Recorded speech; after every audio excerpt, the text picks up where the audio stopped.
Welcome back to the Your Golf Performance Podcast. We're joined with a legend in golf instruction today, Mr. Sean Foley. Thank you for joining us. Hey, Brent, thanks for having me, mate. I love the mate.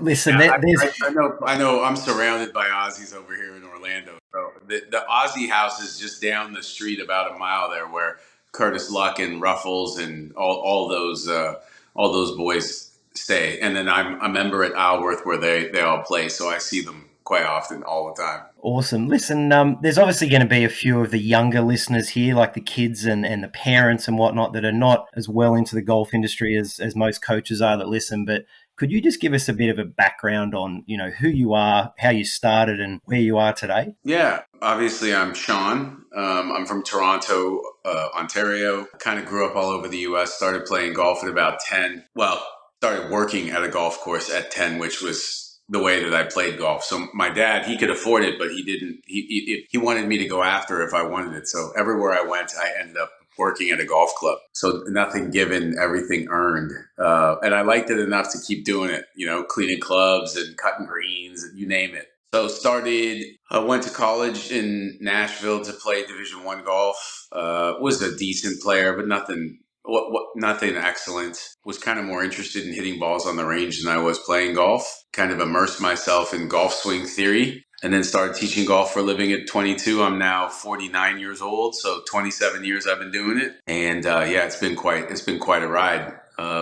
Moved to America in 2006 because I had kind of a dream and a vision that I wanted to work with the best players in the world. And I've been fortunate enough since then to coach Stephen Ames, Sean O'Hare, Hunter Mahan, Tiger Woods, Justin Rose, Lydia Ko, Ben On. It goes on and on and on. And, the cool part for me is they can only have one coach, but I can have like 20 clients. So, it's safe to say I've learned more from all of them than they probably have from me. So it for me, who's like an eternal learner and someone who's constantly curious about understanding things at a deeper level to have better understanding.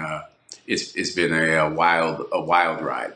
So 2006, you decided you wanted to be a tour coach. Who was the first player that you actually got to work with and take you out on tour? Well, by then, I had a whole bunch of guys I'd worked with on the Canadian tour and the Hooters tour, which used to be a pretty big mini tour here in America.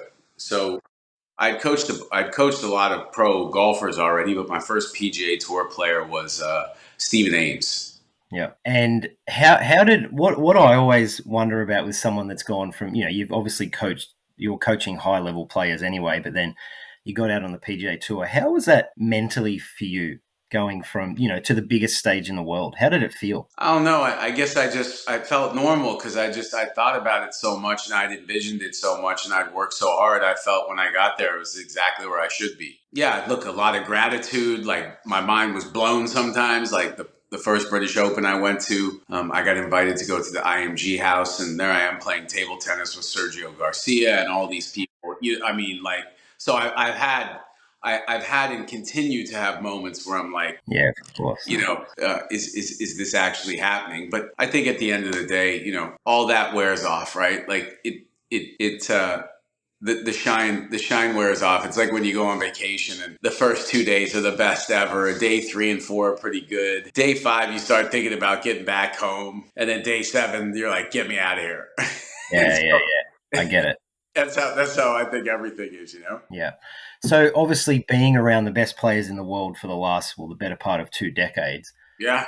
There's something that you see in these guys that are not just the guys that are there making up the numbers. It's like, obviously guys that are playing PGA Tour events, they're all awesome players, right?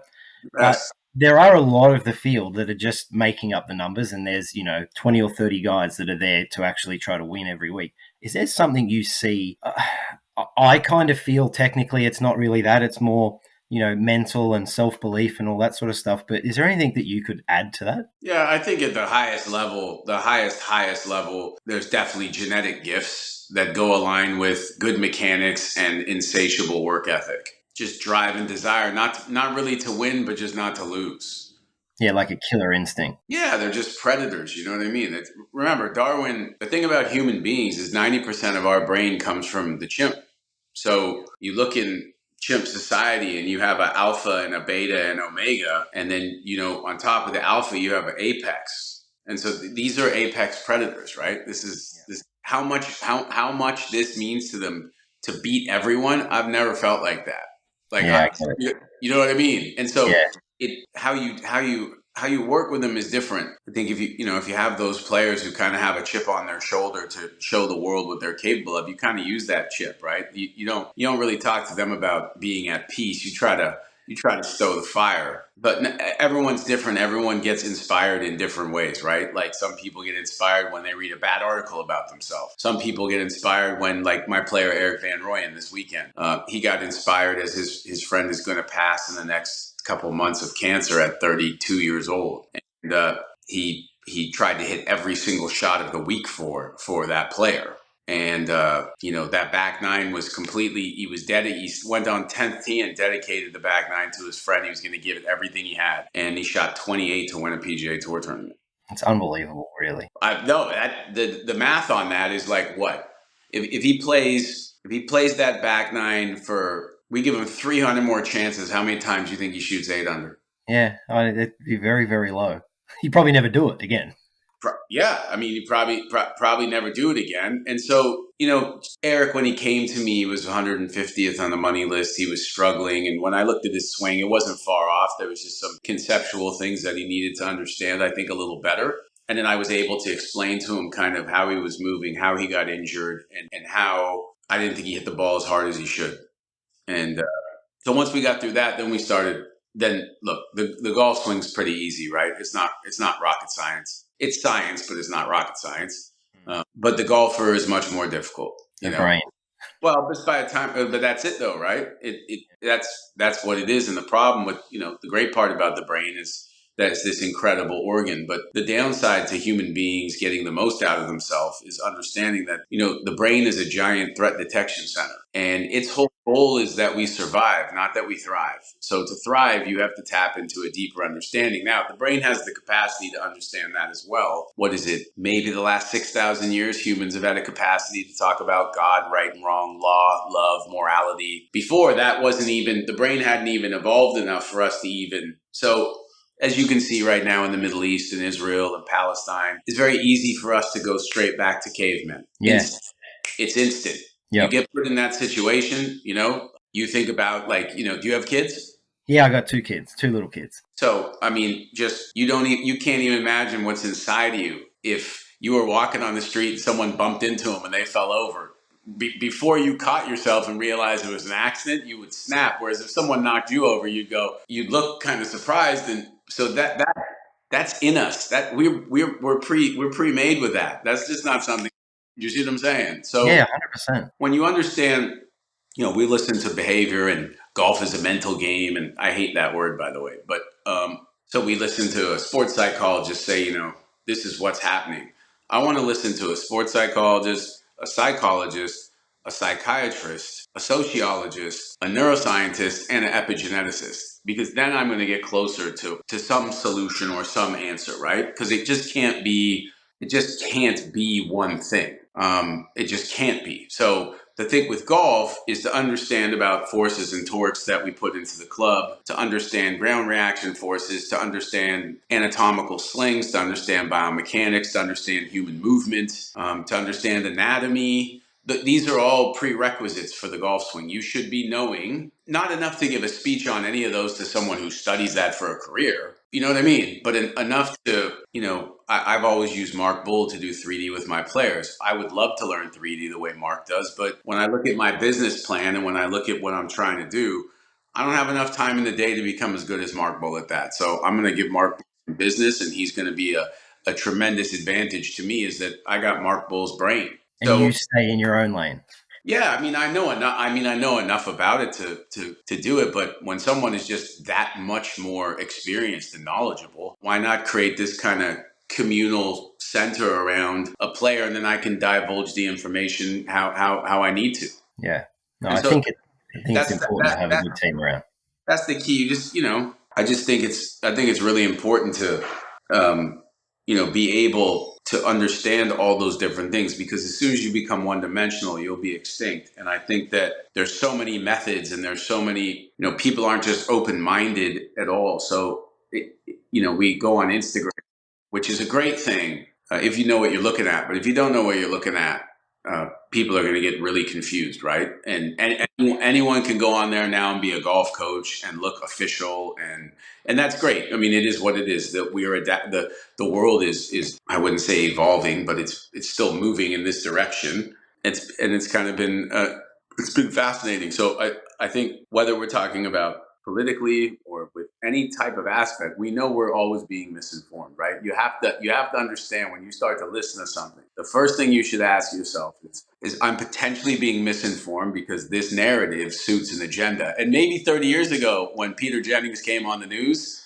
he just reported the news for 30 minutes. He didn't create the news, right? You know what I Yeah, mean? So correct.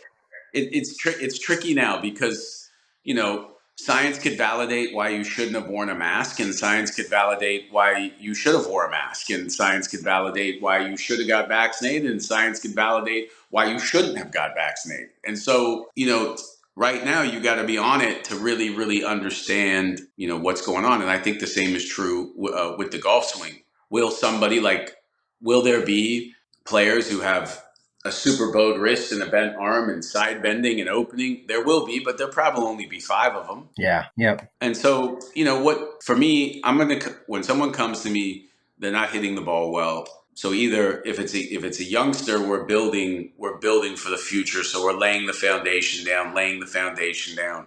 Results don't matter. It's all about the process. It's all about the learning. It's all about the learning. And then with a tour player, you kind of have to, one, help them improve quickly enough to compete, then create kind of a master plan for what the next 4 or 5 years look like. And then try and understand, because I see them all the time and I think, man, that guy's really good. And when I see them not really succeed the way I think they should, then I know at 49 years of age with a lot of experience, a lot of accomplishments, and even more failures, that there's a bunch of things I know that they don't know. Yeah, of course.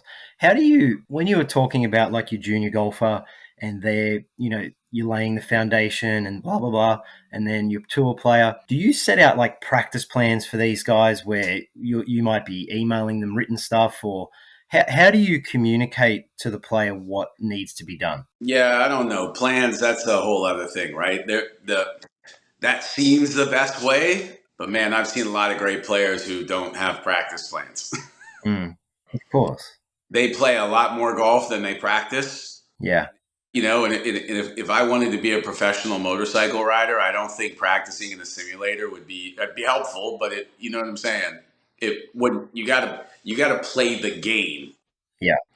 How much of soccer practice is playing soccer versus doing drills, right? So it's the Navy SEALs, the special forces groups, they shoot a lot and they do that, but by the time they get ready to do something, they've already done it 400 times, normally in the worst case scenario before they attempt it.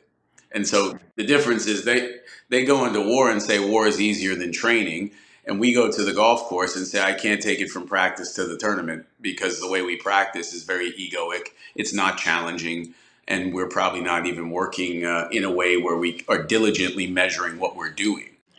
So yeah, a practice plan. I've never seen anyone go, I'm going to do this for 2 hours, do this, and it creates some kind of success. I mean, if you want to be a better iron player, you should hit 500 balls a week out of a fairway bunker with a 6-iron. That'll help you a lot. Yeah, of But course. people don't want to do that because it's too hard, and then it shows that they're not that good. But you're putting yourself in an environment where your brain, not you're a made up story. Your brain is a completely different entity, right? Who Sean is not necessarily my brain. So you know what I mean? Yeah, yeah, Sean might think he knows how he learns, but my brain truly knows how I learn. And so human beings normally, when the environment becomes more challenging, our skills adapt at a faster rate. That's just how we've always been, right? I've always been a massive fan of putting, like, I have a lot of juniors at my club that come through our program, and I am big on making practice way harder. I don't want them to be on a range with 50 balls, and if they hit a bad one, they can just pull another one out. When, like I always say, there was a good sports psych that come to Australia years and years ago. It was probably 10 or 15 years ago, and he sort of said he had this player and she was on the range and she turned her umbrella upside down and put it out at 150 yards, and she's hitting 7-irons to it. And she said, I hit 100 and two of them stayed inside the umbrella. And he said, that's great, but you completely wasted your practice session, because when's the last time you've got to hit 107 irons in a row? He was about variability and trying to make it harder. And I've sort of tried to follow along those principles with the juniors that I coach.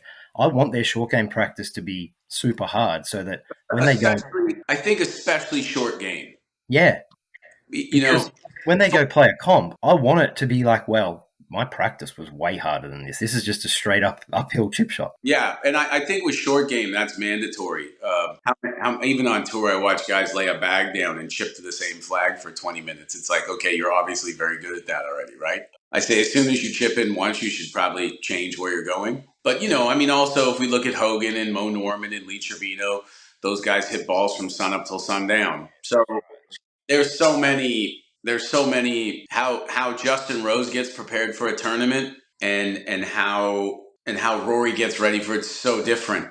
Rosie loves the data, loves the measurement, likes to know the clubs are good, the spin rates are good. With Rosie, it's like the more he understands what he's doing, the clearer he gets. Whereas for some guys, they don't need to understand. They just need, you know what I mean? They And need that's something. your job as a coach, right? To figure out what makes each person tick individually and then get the most out of them. And have you ever had the scenario where you've had a player that thinks they need to be like Justin Rose, but they need to be more like not caring? Well, the thing you do know is when they come to you and they're terrible, that whatever they're trying to do is not right. No. So Yeah. I don't really know what's right for anybody, but I'm about 100% at what's wrong. So if Yeah. we can avoid them doing the wrong things. Normally, when they come to me, they're probably doing a couple of the wrong things, right? So, yeah, it's all that though. It's like I don't think many of them understand the importance of sleep. I don't think many of them understand the importance of hydration. I mean, very few of them to none of them understand the importance of breathing. So there you go. You start to work with them, get them to understand breathing, the importance of breathing, what breathing actually does. And then they also understand about kind of what they have to put in their water to make sure that they get hydrated. And then they learn how to sleep. I mean, if those are the only three things you teach them, that guy's going to be a way better player. Yeah. We're just going to take a quick break to talk about one of our partners, golfperformancestore.com.au. The first place you should go for all your golf training aid needs. It's the #1 supplier in Australia with brands such as Back to Basics, George Genker Sports, Eyeline Golf, Orange Whip, Voice Caddy, Well Putt, Tour Striker, Super Speed Golf, Pro Sender, and many, many more. Head to golfperformancestore.com.au. Use the code YGP37 for 10% off the entire store. And remember, golfperformancestore.com.au should be the first place you go for all your golf training aid needs.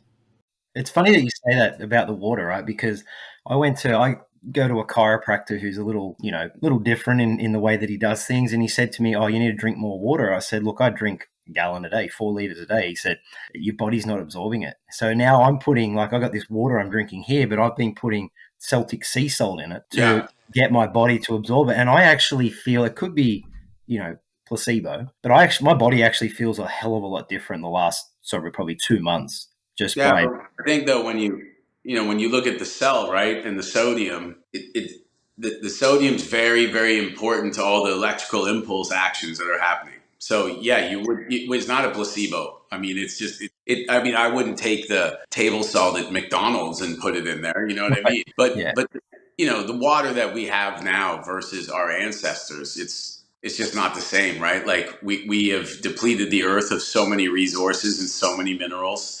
When it comes down to food, if you're living in major cities, there's a good chance that wherever that food came from, the soil is completely dead.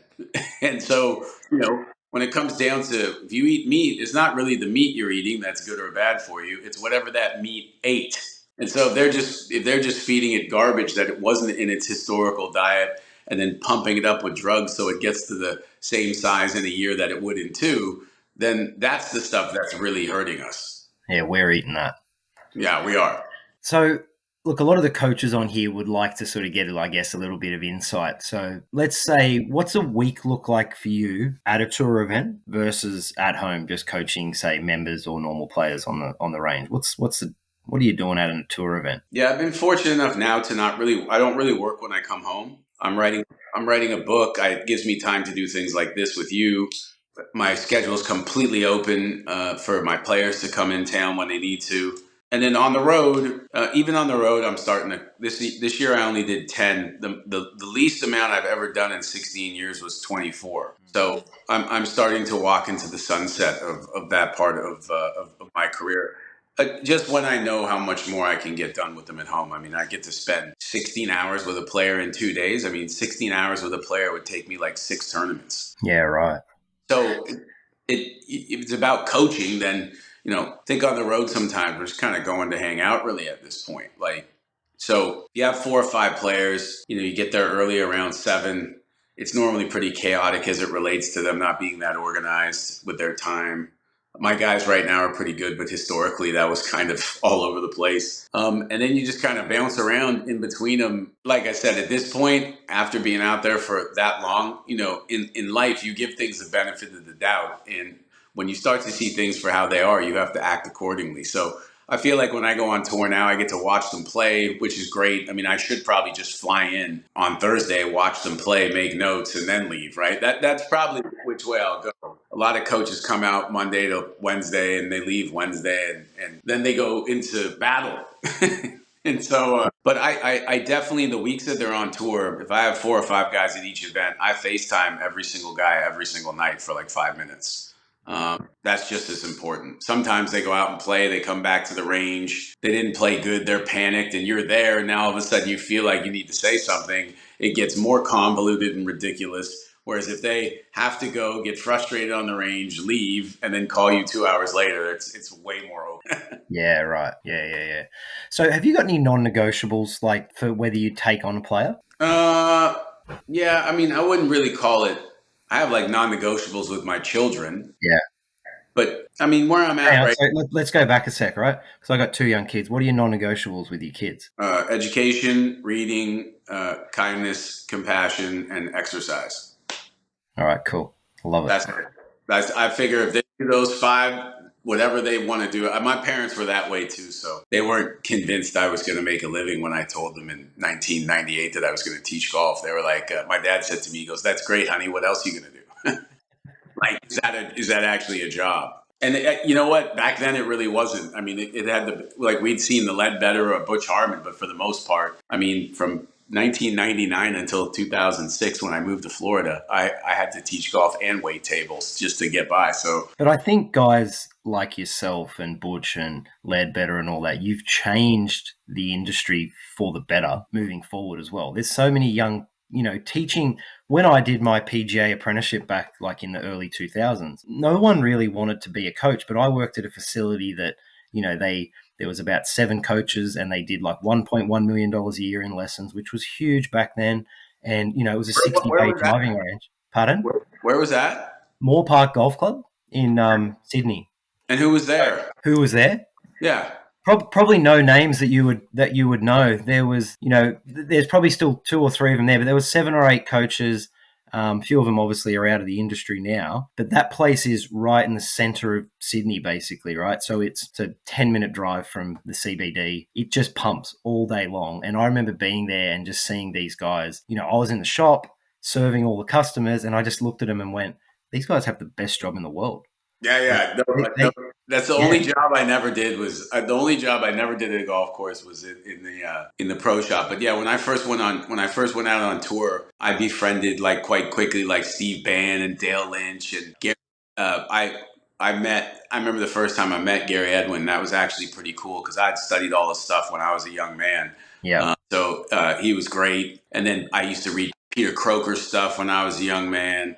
I had all of it. I read all of it. I did all of it. I tried all of it. So here's a question for the listeners then as well. How much time as a youngster did you dedicate to bettering your instruction or learning about? I feel like you're a lifelong learner. Oh yeah, no. I feel like I'm just getting started. I do is I've been putting my main focus into studying the brain for like the last 8 months. And the crazy thing is I can't believe I didn't start with this. Yeah. I heard you say that the other day on the No Way podcast. It's so true though, right?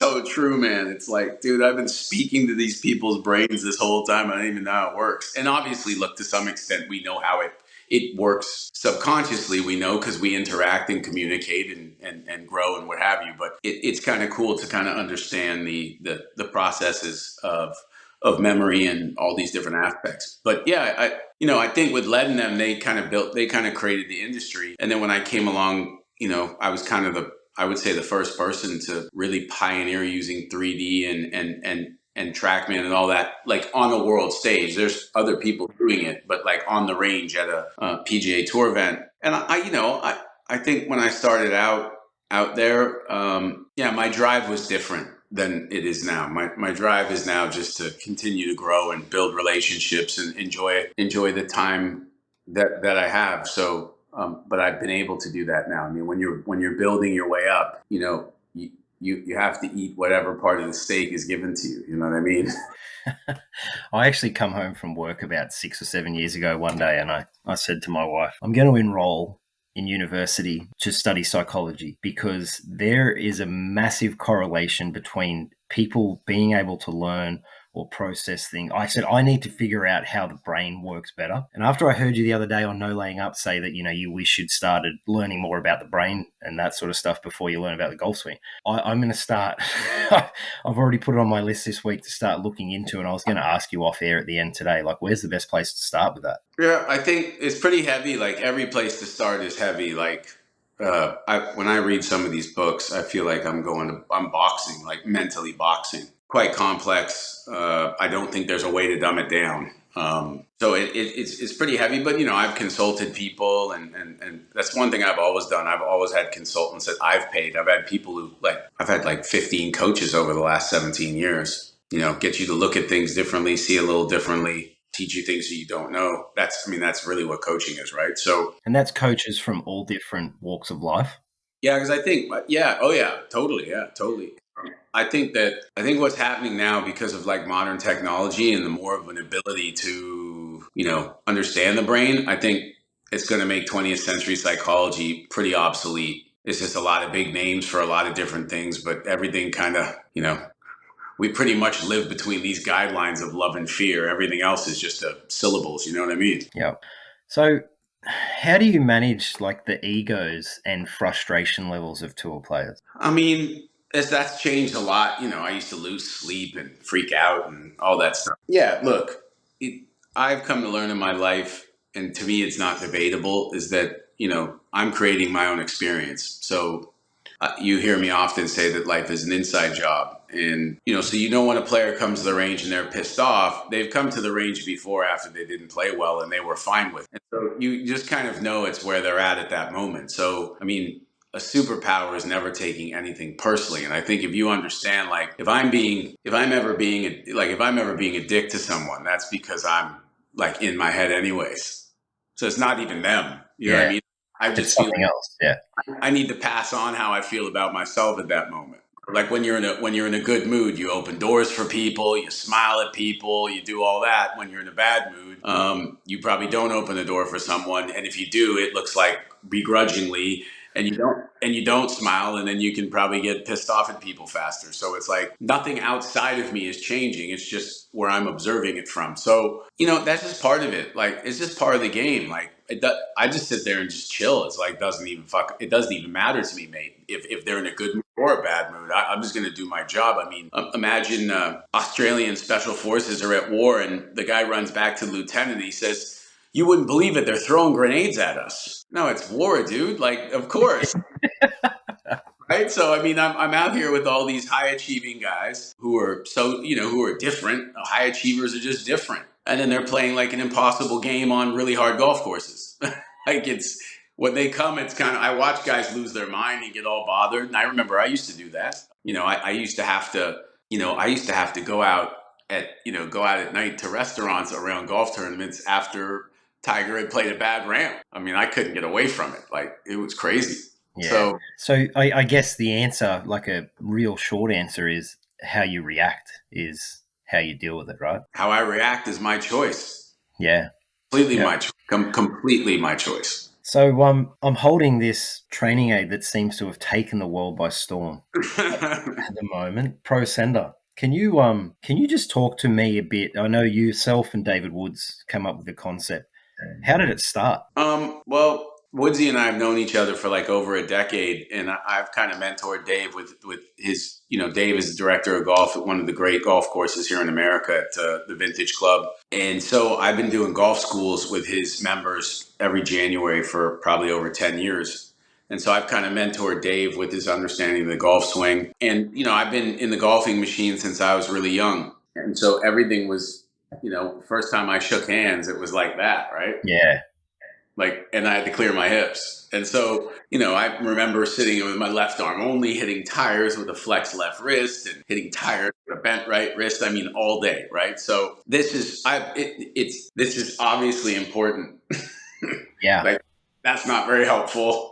Correct. Now, just for the listeners, we've got a flexed left wrist versus an extended left wrist, and they'll be able to see this on YouTube. But yeah, right. It just that. And there's a lot of great players like that. There's a hell of a lot of great players like that, and there's some dominant players like that, right? So look, it after 30 years of studying the golf swing and being with the smartest people in the world as it relates to the golf swing and human movement, I think that the trail arm at this point in my career, I would say that the trail arm is the most important part of the golf swing, because golf is a throwing sport. It's a releasing sport. And most right-handed golfers are right-handed people. And, golf's always been about the left arm, even though I would say that pros have more flex in their left arm than people realize.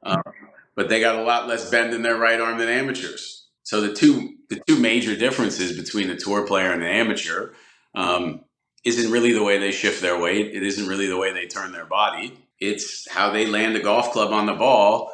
The golf club is connected to their hands, which is connected to their wrists, which is connected to their shoulders, which is then connected to their rib, to the rest of the body. So when David made the casting of it, so David kind of gets to the top and goes this way coming down because he played hockey for so many years. And in hockey, the slap shot goes this way before you go into side bend, right? And they lean it like you wouldn't believe, the hockey stick, because it's when they're hitting a slap shot, they hit the ice hard, and then the ice whips the stick through. So you're not hitting the puck first, you're hitting the ice as well. And so a lot of Canadian hockey players, they've got so much shaft lean when they're hitting golf balls. But a lot of them just kind of come over it early with their shoulders and then go back on it. But that's how you would do it in hockey, because your arms are split apart. So it's not like you're going to be in external rotation, right? So Dave put it on there so he could feel it come down without pulsing it out like that. And then I went to see him for our golf school. I've been using a ball between people. Well, first up here. And then I realized the closer to the wrist, the better, because elbows and shoulders are really going to just be, the wrist is going to do everything it needs to. The thumb's telling the shoulder what it needs to do. So you're not going to see anyone like this whose wrist is like that. It just doesn't really work like that. You see what I'm saying? So amateurs have between 10 and 23 degrees of extension in their wrist, and pros average 51. So that's why we built it to 51. And then by putting the other guard on it, if we go too radial, then we're going to bend our elbow too much. So by having it keep you more ulnar, so ulnar is like I'm fly fishing with a rod, radial to ulnar, right? Isn't that funny? If you ever go fly fishing, if you want to throw the thing far, you got to cast it. And then you're like, hold on. So why am I trying to lag a golf club if I can cast this thing across a river? And so basically, you are casting it in golf. You're just casting it under the plane. So we're all casting it. I mean, there's no way to get it to hit that golf ball if we don't speed it up and throw it away from us, right? So that's kind of it. We just know that the world of golf has just got a really super open club face. And I felt that when I work with beginners and amateurs on the left wrist, that didn't compute with amateurs because they're right-handed people who are right-handed golfers. So, if you look at American football, quarterback throws from there, pitchers throw from there, javelin they throw from there. No one's trying to throw from here. So it's pretty much, to me, is the most important thing in the golf swing. And so when David showed me that, we added the ball to it, and then we built a very solid product. I mean, Ben On has probably hit 5,000 balls with it, and it still looks very similar to when it started. So yeah, it looks good. I've done something to my left knee, so I couldn't really hit any shots yesterday with it. But just getting it, it's funny. Like a lot of the kids that I coach, I'll have them in my studio or out on the range, and and I'll ask them to swing to the top, and whether they've got an open face or whatnot, I start moving their wrists and I get them to look up at the club face, and I don't think half of them realize the importance of good wrist mechanics, because if they're poor, the club face is going to be open, and then they've got to do so much That's just to just the try to thing. It's square the like club you got face up, 2 right? hundredths of a second. So impact is not impact. Impact is preceded like 7 feet before that. The only angular change you can make kind of after about here is going to be from the body. So, all these Instagram videos about fixing early extension, if you don't fix the wrist angles, you have no chance fixing early extension. You can't. Yeah, exactly. So these are available. One of our partners, golfperformancestore.com.au, they're available online. So I'll put a promo code up for everyone after this. But thanks for just giving us a bit of a rundown, and I'll put something on socials as well so the listeners can see it. It's a pretty cool device. You're never going to be able to move your hips like Cameron Champ. You're never going to be able to jump like Roy. You're never going to be able to do those things. You can have the same wrist angles they have. Yeah, correct. Yeah, and like you said, it's important for him to be able to get the club you need face a back head to start square at because you impact, got to right? twist that baby a lot to get it to square, right? I mean, I love listening to the commentator talk about, look at how stable his club face is, and it's closing 4,000 degrees in absolute rotation. It's like, Yeah. Well, thanks for that little run through. It's good to have a product that our partner is selling, but have the actual inventor here. Our only distribution a that we've done is in Oz and in Japan. It was more simple there than Europe. Is really like there's every tax code is different. So we just kind of went. we're just going to continue to do it together. We basically have run it all through our Instagram account. For me, it's been a great learning curve. I knew nothing about manufacturing and distribution and warehouses, and I've probably fielded about 10,000 DMs from people. So it's cool. Of course, you guys Yeah, have sold a truckload, right? We didn't really have any expectations to start. We figured we would get our investment back, but it's absolutely gone. I mean, we never really saw 80 different tour players using it. I mean, we have some using it every single time they step on the range. But I'm not surprised. I'm not surprised. I've been at this for a long time. I've been notable enough to have enough offers from training aid companies to be the face of their training aids. And this is the first time I've ever done anything like this. And that's because the two of us put our equal blood into it and invested in ourselves and knew that this is a super important piece of the puzzle, not only for pro golfers, but anything that can slightly help a pro golfer can really help us 15 handicap, right? Yeah, of course it can. Yeah, no, well, good luck with it all. I think, you don't need the luck. It's already there. So, mate, just a couple more. You got a little bit more time for me? Yeah. Obviously, junior golfers, right? I started this podcast to help educate them more on what they needed to do to get out of their golf game and actually get off their butts and practice more.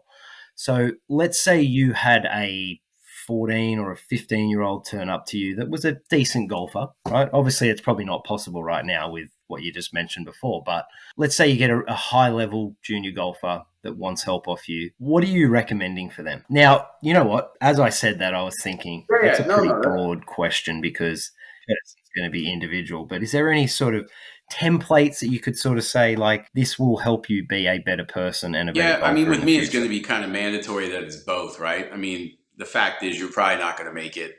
That's the math, right? Now, that being said, the math on me doing what I did was probably 1 in 100 million too. So I'm not going to be the person to tell someone they can't do it. That being said, I feel like I probably outworked everybody, spent as much time as anyone studying it. So, you kind of make your own luck, so to speak, right? But yeah, I mean, look, I think you gotta love the game if you want to be, a successful player, because I think golf is too hard and the whole experience is so frustrating that if you didn't love it, I mean, imagine when your baby is like, 4 months old, 5 months old, 6 months old, they're teething, they're doing this. If you didn't love them, you think you go up in that crib every night at 3 a.m. and pick them up? You wouldn't. So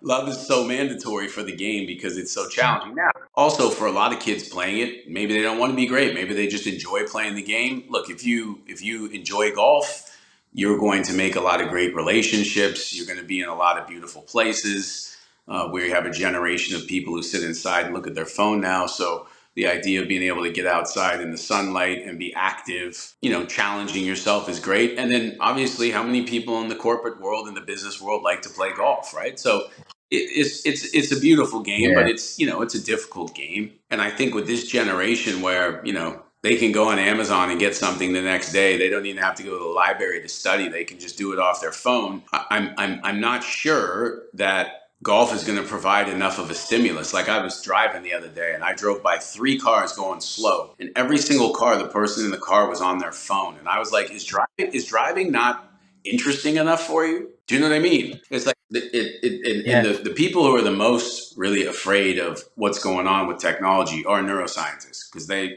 studying it and they're seeing like quick dramatic effects in the brain that we haven't seen in 400,000 years. And so, I myself try to watch my screen time. It's just difficult sometimes. I just don't think kids are going to be bored anymore. They just like boredom is important, right? It really is. It's like frustration. Frustration is important too. I've yet to meet someone who's really successful that doesn't get frustrated when things aren't going their way, right? So Yeah.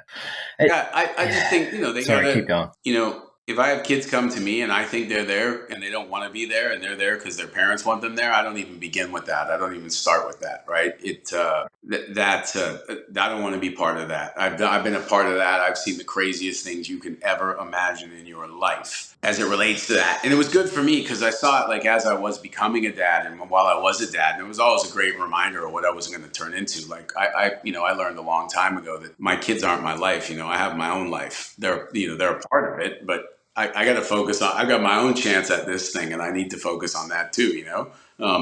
As long as they do the non-negotiables, they're free to go about and do whatever it is they're gonna do. But it's just really tricky.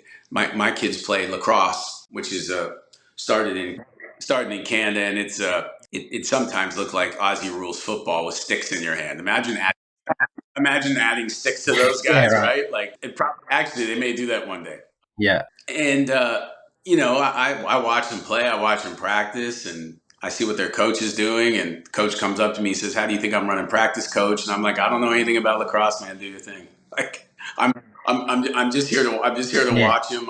If he misses, I'm like, well, you're gonna miss, and if he makes it and shows off, I'm gonna be like, you need to show humility. And if he gets hit to the ground and he doesn't get up, like I'm there as his dad. So if he shows disrespect to the coach, if he shows disrespect to the referee, then I have a problem. But if he misses or makes it, or he's the best or the worst, that doesn't mean anything to me. Yeah, we're pretty similar with our kids as well. As long as they're turning up and doing what they're asked, and showing respect to the teachers, and sometimes they're annoying at home, right? Because they're trying to be so respectful in every other aspect or activity that we're their outlet that they let it out at, right? But some of the things I've read is that kids just, and us with our wives, or us with our parents, or us with our brothers, we just know it's a super safe space. And so we just let it all out right there. correct. So even that Yeah. again, it's like, once again, if inside out's a good theory, and my kids, being rude or whatever, I mean, I could sit down with them and be like, everything good at school, dude?